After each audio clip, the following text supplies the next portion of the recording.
Hello guys, welcome to success Mantra. I hope आप सभी लोग बढ़िया होंगे। इसके पहले मैंने आपसे रीजनिंग की और मैथ्स की स्ट्रैटेजी एफसीआई फेज़ 1 के लिए क्या होनी चाहिए ये डिस्कस की थी। आज मैं आप सभी से इंग्लिश की स्ट्रैटेजी इस वीडियो में डिस्कस करने जा रही हूँ। So let's see English strategy.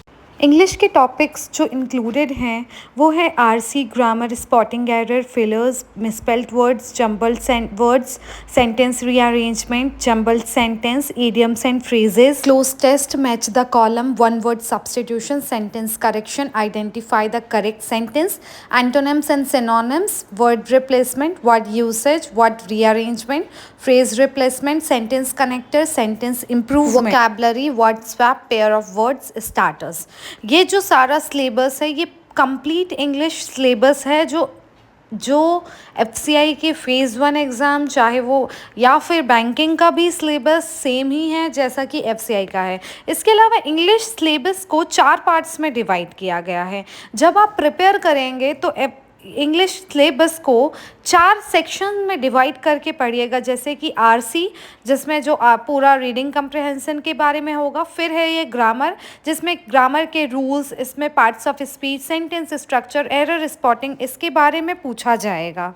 फिर है हमारा वोकैबलरी, इसमें जो है वर्ड्स का कैसे यूसेज होना है, सिनोनिम्स, एंटोनिम्स, ईडियम्स, ये सारे क्वेश्चन पूछे जाएंगे। और फिर है लास्ट में वर्बल एबिलिटी जिसमें sentence correction, cloze test, double completion, error detection, sentence completion, paragraph completion, ये सारी चीज़ें आ जाती है। तो कम्प्लीटली जो 25 मार्क्स का जो क्वेश्चन पेपर बनाया जाएगा उसमें ये चारों सेक्शन से क्वेश्चंस डिवाइड करके बनाए जाएंगे।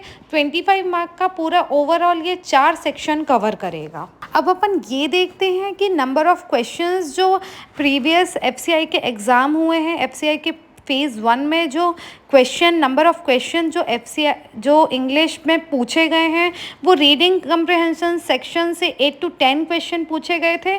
और बहुत टेंशन लेने की बात इसलिए नहीं है क्योंकि स्टोरी बेस्ड पैराग्राफ आया हुआ था। आरसी जो थी वो बहुत ईजी थी, स्टोरी बेस्ड थी, डूएबल थी। फिर जो ग्रामर के थे वो 3 to 5 क्वेश्चन बिल्कुल क्लैरिकल लेवल के आए हुए थे। वोकैबुलरी से 3 से 4 क्वेश्चन आए हुए थे जो कि बिल्कुल मॉडरेट लेवल के थे। और जो वर्बल एबिलिटी थी उससे 5 to 7 क्वेश्चन आए हुए थे। Cloze test, fill in the blanks, match the column, ये सारी चीज़ें वर्बल एबिलिटी में से 5 to 7 क्वेश्चन इस सेक्शन से आए हुए थे। अब लोग मुझसे पूछते हैं कि मैम आपका सोर्स क्या था इंग्लिश को पढ़ने का। तो सबसे पहली चीज़ जो अड्डा की एस इंग्लिश वाली बुक है मैंने वो रेफ़र की थी पूरे इंग्लिश के क्वेश्चन लगाने के लिए। क्यों? क्योंकि उसमें ईजी, मॉडरेट और डिफ़िकल्ट टाइप के हर टाइप के क्वेश्चन दिए गए थे, तो मैंने वो कंप्लीट किया था। और एक प्लेलिस्ट है अड्डा 247 की जो 0 to हीरो जो कि यूट्यूब में पड़ी हुई है इंग्लिश की, उसमें पूरे 65 लेक्चर्स हैं जो कि पूरा आपका बेसिक इंग्लिश कंप्लीट कर सकेगा। उसके बाद मैंने ये फ्री एडिटोरियल सेशन किसी भी जो भी यूट्यूब चैनल को आप फॉलो करते हैं उसमें अगर इंग्लिश की क्लास लगती है तो वो एडिटोरियल सेशन लेते होंगे जिसमें वो हर दिन 10 to 20 वोकैबुलरी के न्यू वर्ड्स पढ़ाते हैं, सिखाते हैं। मैंने उन वर्ड्स को हर दिन 5-5, 6-6 वर्ड्स, न्यू वर्ड्स को अपनी कॉपी में नोट डाउन करके उसे दिन ब दिन रिवाइज करने से मेरा वोकैबुलरी इंक्रीज़ हुआ। इडियम्स एंड फ्रेजेस मेरे रिवाइज होते गए। तो मैंने फ्री एडिटोरियल सेशन ज्वाइन किया ताकि मेरी वोकैब इंक्रीज़ हो।